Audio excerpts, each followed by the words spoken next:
আসসালামু আলাইকুম ওরহমতুল্লাহি ওবরাকাতুহ। সম্মানিত দর্শক শ্রোতা, আজকে এই রমজানুল মুবারকের পবিত্র সময়ে, বরকতময় সময়ে আমরা সূরা কাউসার নাজিলের ইতিহাস সম্পর্কে আলোচনা করব। সূরা কাউসার মক্কাতুল মুকাররমায় অবতীর্ণ হয়েছে এবং এই সূরায় 3টি আয়াতে কারিমা রয়েছে।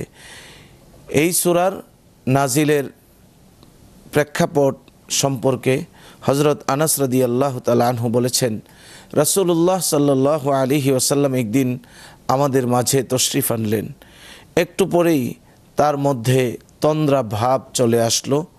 কিছুক্ষণের মধ্যেই তিনি আবার সেই তন্দ্রা থেকে উঠে মুস্কি হাসি দিলেন এবং বলতেছেন সাহাবায়ে কেরামকে উদ্দেশ্য করে, এইমাত্র একটি সূরা আল্লাহ পাক রব্বুল আলামিন নাজিল করেছেন, আর সেই সূরাটি হলো সূরাতুল কাউসার।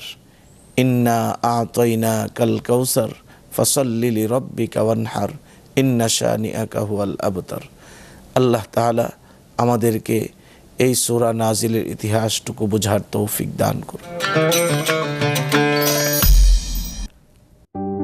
আস্থা, নিরাপত্তা ও প্রগতির সাথে প্রযুক্তির সমন্বয়ে গ্রাহকদের সর্বোচ্চ মানের ব্যাংকিং সেবা প্রদানই কমিউনিটি ব্যাংকের লক্ষ্য। কমিউনিটি ব্যাংক, সবার ব্যাংক।